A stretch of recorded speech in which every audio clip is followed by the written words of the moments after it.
여러분들의 환하게 웃는 얼굴, 웃는 마음으로 천국의 복음이, 하나님 말씀이 귀하게 뿌리 내리고 열매 맺는 예배가 되기를 간절히 소망합니다.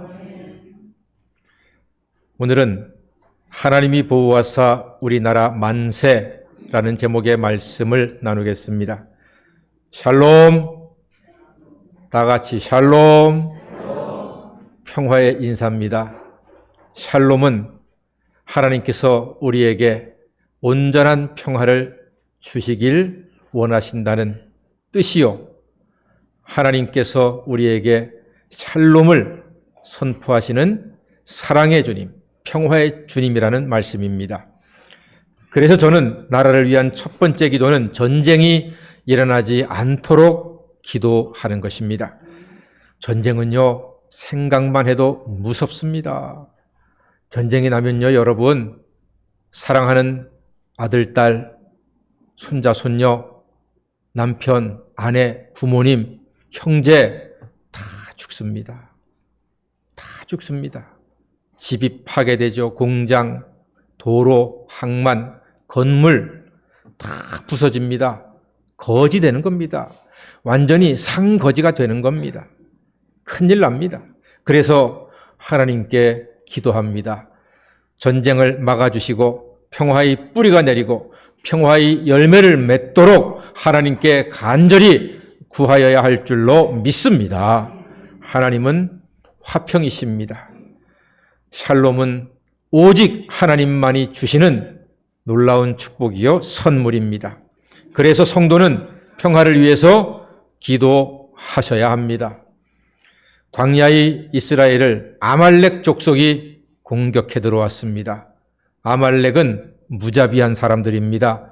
사막에서 태어나 사막에서 자라고 사막에서 싸우다 사막에서 죽는 족속이 아말렉 족속입니다.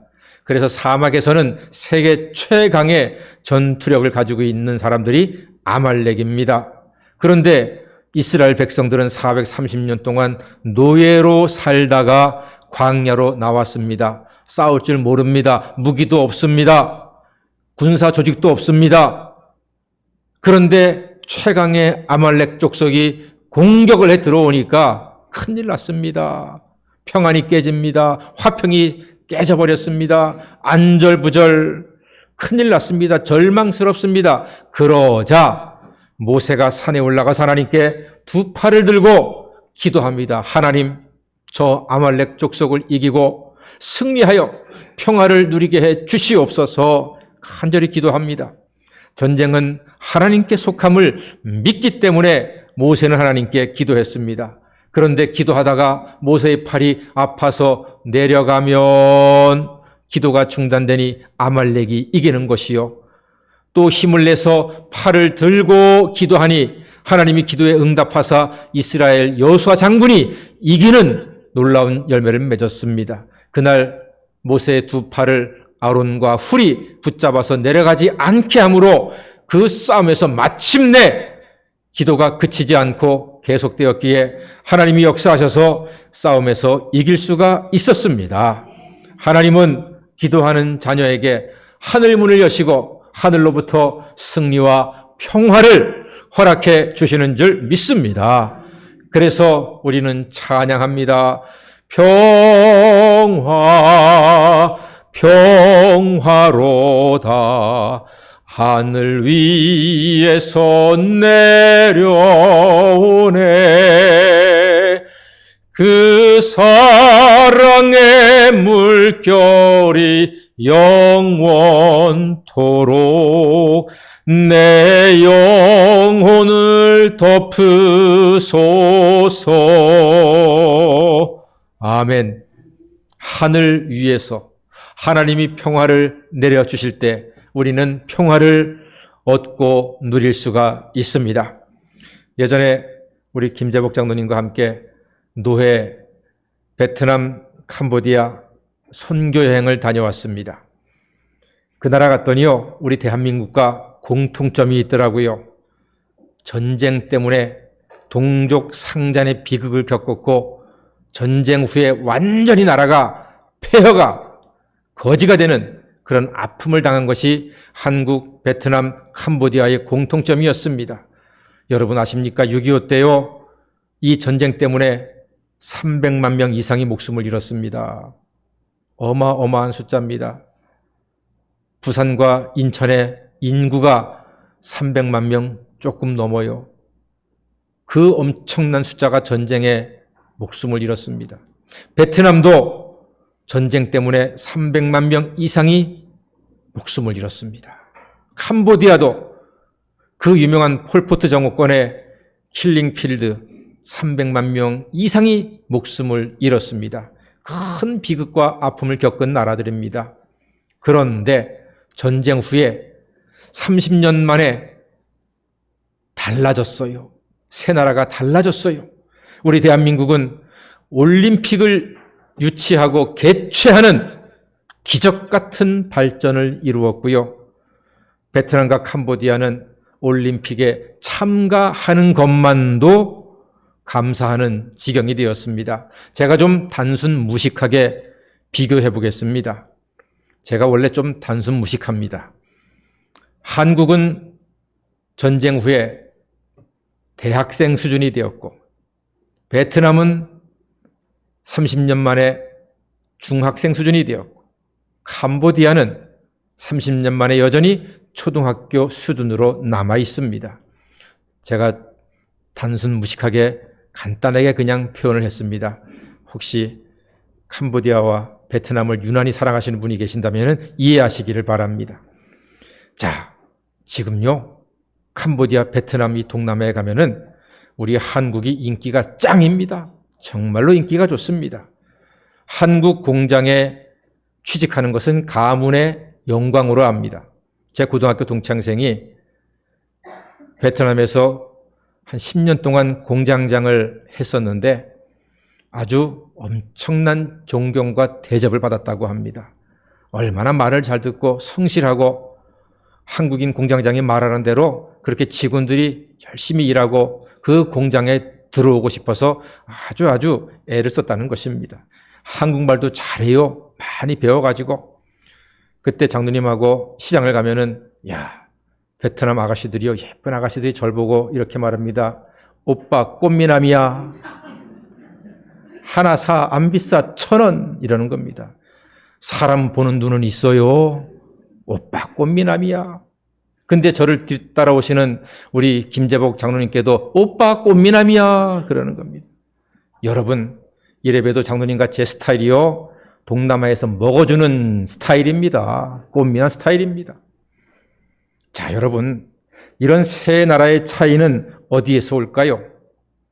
두 나라는 제가 유적지마다 좀 관심 있게 봤습니다. 목사다 보니까 그냥 허투루 보지 않고 영적인 그런 부분에 대해서 좀 관심 있게 보거든요. 유명 유적지마다 전부 다 우상의 놀이터가 되어 있습니다. 우상 숭배에 열을 올리니까 하나님께서 그 나라를 축복하시려고 해도 축복의 그릇이 없는 거예요. 축복의 그릇이 부족한 거예요. 그런데 한국은 어떻습니까? 전쟁 통에도, 전쟁 이후에도, 지금까지도 예배를 드리고 기도하고 찬양하고 복음을 증거하고 성경 말씀을 읽고 기도하고 하나님께서 복을 주실 만한 축복의 그릇들을 교회마다 집집마다 가득히 준비해 놓으니 하나님께서 복을 주고 계신 줄 믿습니다. 교회가 모세처럼 두 팔을 들고 나라 위에 기도하니 하나님이 보호하시고 번성케 하고 계십니다. 성도의 기도에 하나님 은혜가 임하여 나라를 강성케 하며 마귀를 이길 수 있도록, 마귀의 권세를 이길 수 있도록 도와주시는 줄 믿습니다. 성도의 기도에 하나님이 역사하사 고난도 이기고 시험도 이기고 큰 위기도 지금까지 이겨왔고 앞으로도 우리는 하나님의 도우심으로 능히 이기는 나라, 이기는 국민, 이기는 교회, 이기는 성도가 될 줄로 믿습니다. 캄보디아에 아주 제가 잊지 못할 기억이 하나가 있습니다. 유명한 곳, 캄보디아 하면은 앙코르와트, 아마 많이 가보셨을 거예요. 세계 7대 불가사의, 기적이라고 하는 앙코르와트, 정말 가보면요, 대단합니다. 캄보디아가 정말로 이런 앙코르와트라고 하는 이 엄청난 건물을 지은 민족인가 의심이 갈 정도로 기가 막힙니다. 여러분 시간 되시면 한번 꼭 가시면 좋겠습니다. 밀림 속에 지어진 위대한 사원입니다.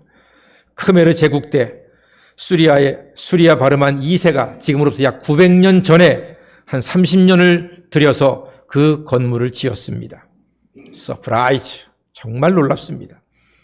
50km 이상 떨어진 곳에서 그 엄청난 바위들을 가지고 와서 건물을 지었어요. 그 주변에는 그런 바위가 없거든요. 지금도 그게 해석이 안 된대요.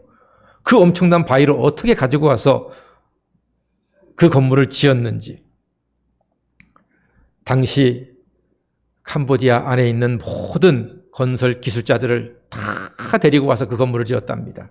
2,000명 이상 되는 엄청난 숫자로 건물을 지었습니다. 기술자만 2,000명이죠. 그 규모와 섬세함에 입이 딱 벌어집니다. 그때 제가 입을 하도 벌려가지고 지금도 턱이 아픕니다. 그 정도로 정말로 놀랍습니다. 자, 여러분 질문 드리겠습니다. 그런 위대한 문화를 가진 나라가 왜 지금은 가장 가난한 나라가 되어 있을까요?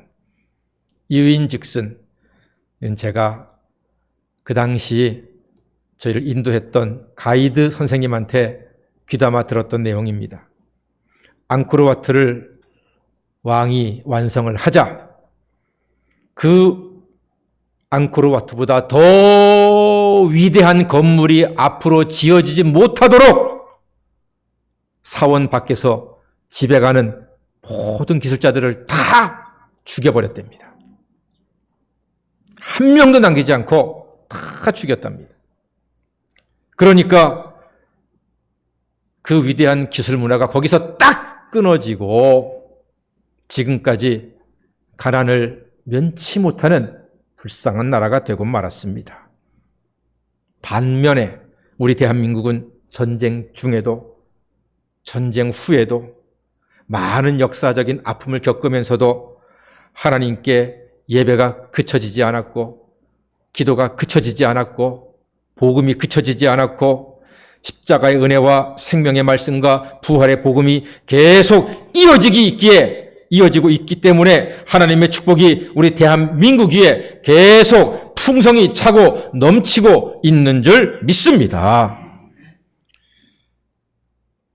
사랑하는 여러분, 우리나라는 역사적으로 중국으로부터 위협받고 일본으로부터 위협받고 북한 공산당으로부터 위협을 받았음에도 불구하고 계속해서 복음을 지켰기 때문에 하나님의 축복이 앞으로도 계속 이어지게 될 줄로 믿습니다. 여러분, 저는 우리나라가 오늘 6.25 73주년을 맞이해서 평화로 다시 한번 나아가고 평화를 더욱더 사모하는 귀한 날이 되기를 간절히 소망합니다. 여러분, 평화를 원하면은요, 성경대로 살면 됩니다. 성경은 주라 그랬습니다. 주라. 창세기에 보면은 기가 막힌 장면이 나오잖아요. 이삭이 우물을 팠는데 블레셋 사람들이 와가지고서 야, 그거 우리 우물이야. 이리 내놔. 그 당시 우물은요, 지금의 유전보다도 더 귀한 겁니다. 엄청난 돈과 인력을 들여서 우물을 파는 거예요. 그런데 블레셋이 와서 빼앗는 겁니다. 그러니까 이삭이 안 싸워요. 오케이, 가져가. 우물을 하나 줍니다. 그 다음에 옮겨가서 또 우물을 팝니다. 이 못된 사람들이 또 와가지고서 여기 우리 땅이야, 우물 내놔. 그래서 에색, 신나, 로봇 3번이나 세상에 이런 날강도 같은 블레셋 아닙니까? 파놓기만 와가지고서 자기네 땅이라고 뺏어가는 겁니다. 이삭이요, 3번째 우물 동안 다 줬습니다. 주었습니다. 바보 같죠? 한심하죠? 퍼주는 것 같죠? 미련해 보이죠? 쪼다같지요? 그걸 이렇게 다 뺏겨버립니까, 여러분? 한번 싸우지도 않고 다 줘버립니까? 그리고 4번째로 옮겨가서 부엘세바에서 또 4번째 우물을 팝니다. 또 오는 겁니다. 이 블레셋, 이 못된 인간들이. 그러니까 이삭이 이번에는 못 참는 거예요. 여보시오들! 3번이나 가져갔으면 됐지. 또 달라는 말이요. 하니까 이번엔 블레셋이 왕이 이렇게 말합니다. 아닙니다. 아닙니다. 이번에는 아닙니다. 그동안 당신들이 우물을 3번이나 양보한 걸로 봐서 하나님이 살아계신 것을 봤습니다. 당신들이 우물을 우리에게 주었기 때문에 우리는 당신들의 그 선행 때문에 하나님이 살아계신 것을 보고 알았습니다. 이제 우리 싸우지 맙시다. 화평의 언약을 맺읍시다. 할렐루야. 화평을 원하면요, 주는 겁니다. 받을 생각하면은 화평이 이루어지지 않아요. 여러분, 형제들과 잘 지내고 싶으세요? 주세요. 밥 한 끼 더 사주고, 아프다 그러면은 카톡으로 치킨 세트 하나 보내주세요. 그러면요, 사람 마음이 달라지고 말이 달라지는 거예요. 주세요. 주면 됩니다. 북한이 저렇게 난리를 피우잖아요. 핵을 들고서. 핵을 쓰지 못해요. 미국이 있기 때문에 지들이 핵 쓰면 죽는 줄 알아요. 그러니까 주는 거예요. 주면 돼요. 줘서 먹이면은 입이 닫혀지게 되어 있어요. 성경대로예요. 예수님도 말씀하셨습니다. 주는 것이 받는 것보다 복된 줄로 믿습니다. 주는 게 그게 좋은 겁니다. 평화를 원하면 주십시오. 우리가 형제들이 많이 있죠. 가족이 많이 있죠. 친구들이 많이 있죠. 여러분, 평화롭게 잘 지내고 싶으시면은 많은 걸 주지 않으셔도 돼요. 작은 거라도. 따뜻한 말 한마디도 주세요. 사랑에 담겨있는 문자 하나도 주세요. 그것도 주는 거예요. 돈 많이 주는 게 아니에요. 치킨만 주는 게 아니에요. 말 한마디, 표정 하나, 눈빛 하나, 문자 하나, 전화 한 통화도 주십시오. 그것이 곧 평화를 만들어낼 줄로 믿습니다. 근데 살아보니까 차라리 돈 주는 게 쉽지 전화 한 통화, 문자 하나 주는 게 어려울 때도 있어요. 그러니까 주라는 겁니다. 사랑하는 여러분, 다른 사람 볼 거 없어요. 다른 교회, 다른 집 이야기할 거 없어요. 우리가, 우리 교회가, 우리 교인들이 삶 속에서 가족들에게, 친구들에게, 이웃들에게, 동료들에게 작은 것이라도 주면서 화평을 만들어 나갈 때 이 화평이 누룩이 되어서 많은 화평을 만들어내게 될 줄로 믿습니다. 그것이 하나님께서 우리에게 원하시는 뜻입니다. 한 번의 기적보다 중요한 것은 계속 기도하는 것입니다. 우리를 위협하고 공격하는 아말렉은 여기저기 많이 있습니다. 아말렉이 많이 있어요. 러시아 우크라이나 전쟁에서 지금 새로운 변수가 일어났습니다. 러시아 반군이 생겨가지고 쿠데타가 일어난 거예요. 근데 이게 대단히 위험한 겁니다. 만에 하나 반군과 푸틴의 연합군이 이게 하나가 되지 못하고 싸워버리면요, 자칫하다가는 핵을 만질 수가 있고요. 그러면 지구가 큰일 나는 겁니다. 그러니까 지금 미국과 전 세계가 이 쿠데타군이 어떻게 나가는지가 아주 주의 깊게 바라보고 있는 거예요. 여러분, 이런 것들이 전부 다 아말렉입니다. 경제 위기 아말렉입니다. 여러분을 유난히 괴롭히는 사람들 아말렉입니다. 여러분을 비난하는 사람들 아말렉입니다. 여러분에게 힘들게 하는 사람들 아말렉입니다. 이 아말렉들을 기도하는 가운데 다 이겨내시고, 혹은 내가 뭔가를 줌으로, 사랑을 줌으로, 배려를 줌으로 아말렉을 부드럽게 만들고 이기고 형통함과 평안함으로 살아가시는 하나님의 자녀가 되시기를 간절히 소망합니다. 오직 하나님이 역사하실 때 우리는 이기고 하늘의 평화를 맛보게 될 줄로 믿습니다. 저는 믿습니다. 우리 대한민국은 잘 될 수밖에 없는 나라인 줄 믿습니다. 매일마다 가정에 있는 TV에서 아름다운 노래가 울려 퍼집니다. 이런 노래입니다. 하나님이 보호하사 우리나라 만세. 다 같이 합시다. 시작.